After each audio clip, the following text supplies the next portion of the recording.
Okey, yang mana buat Grab, selagi tak tukar status kenderaan, selagi tu tak boleh hidup rotek, sama ada di kaunter ataupun di MyGPJ.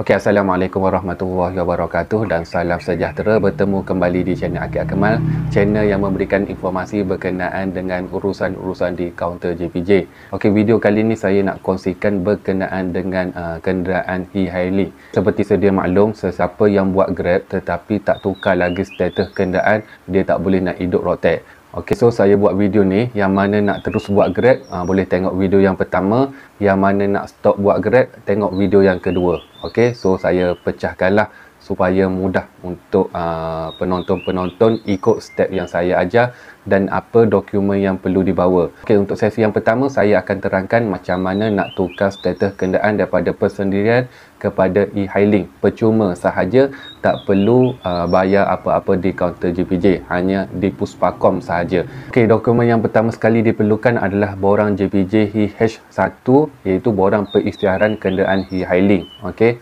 yang kedua salinan IC owner, yang ketiga salinan IC wakil sekiranya melibatkan wakil. Okey, sekiranya owner tak nak pergi, wakil boleh buat. Okey, yang keempat surat wakil sekiranya melibatkan wakil lah.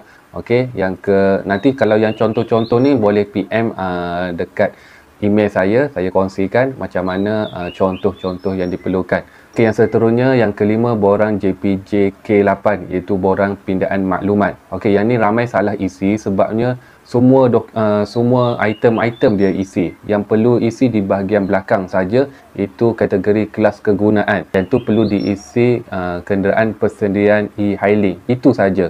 Yang nombor 1 nombor pelik, dan nombor 2 kelas kegunaan. Kebanyakannya ramai yang isi 1 sampai habislah dia isi. Padahal yang nak dipinda adalah kelas kegunaan sahaja. So kadang-kadang counter reject kalau isi semua. So kalau tak nak bagi kerja 2 kali, isi sahaja yang bahagian kelas kegunaan dan nombor pelik. Dan bahagian belakang tu adalah nak maklumat owner dan maklumat wakil. Okey, yang seterusnya laporan Puspakom. Laporan Puspakom ni untuk kenderaan yang 3 tahun ke atas umur dia. Okey, daripada tarikh pendaftaran. Okey, sekiranya bawah 3 tahun tak perlu masuk Puspakom. Yang masuk Puspakom adalah untuk VR1, laporan Puspakom VR1, itu pemeriksaan berkala. Okey, so dia akan setahun sekali dia akan kena check lah. Macam mana e-hailing ni sama dengan taksi. Okey, rotek pun ikut permit, EBP ikut laporan Puspakom. Yang mana mati dulu dia akan ikut. Contoh kalau insurans mati dulu, dia akan ikut insurans lah.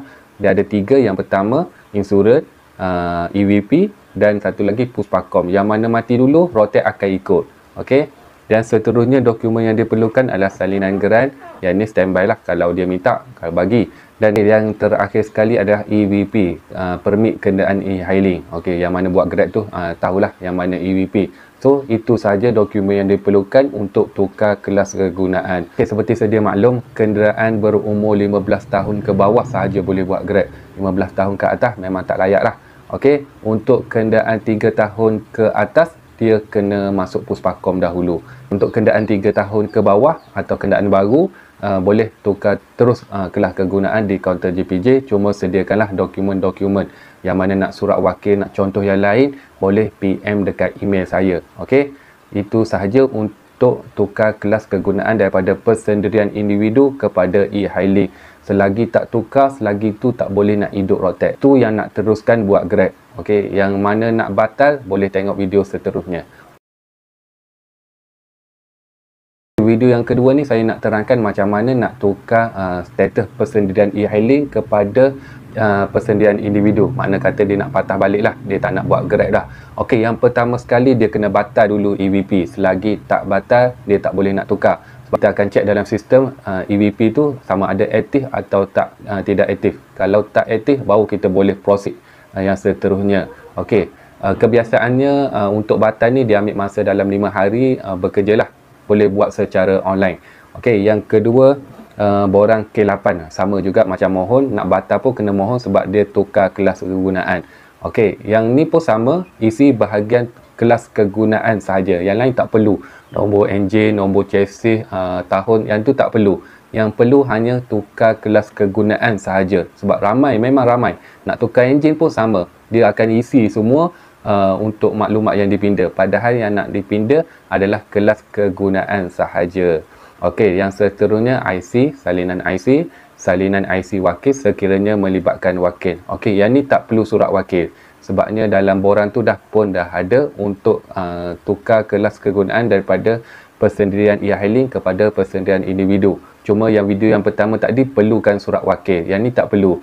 Okey, yang seterusnya dokumen pembatalan permit. Macam sedia maklum, dah mohon batal permit, dokumen yang tu diperlukan. Borang pembatalan permit tu kena bawa sekali. Terakhir adalah laporan Puspakom B2. Yang ni untuk e-hailing kepada persendirian individu. Kalau persendirian individu kepada e-hailing, dia kena laporan WR1.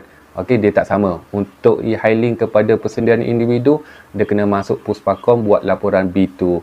Okey, itu sahaja dokumen yang diperlukan. Yang pertama sekali borang JPJ K8, yang kedua salinan IC owner, yang ketiga salinan IC wakil sekiranya melibatkan wakil. Kalau owner tak nak pergi, dia boleh wakilkan. Yang keempat laporan pembatalan permit EBP, dan yang terakhir yang kelima adalah laporan Puspakom B2. Okey, dia kena masuk Puspakom dulu baru boleh tukar kelas kegunaan. Okey, itu sahaja perkongsian saya macam mana nak tukar kepada persendirian individu kepada e-hailing dan sebaliknya e-hailing kepada persendirian individu. Itu sahaja. Sekiranya ada persoalan boleh tanya di ruangan komen, atau ada dokumen contoh dokumen yang diperlukan boleh email dekat saya akmaramli1989@gmail.com. Itu saja untuk video kali ini. Bertemu lagi di video akan datang. Assalamualaikum warahmatullahi wabarakatuh.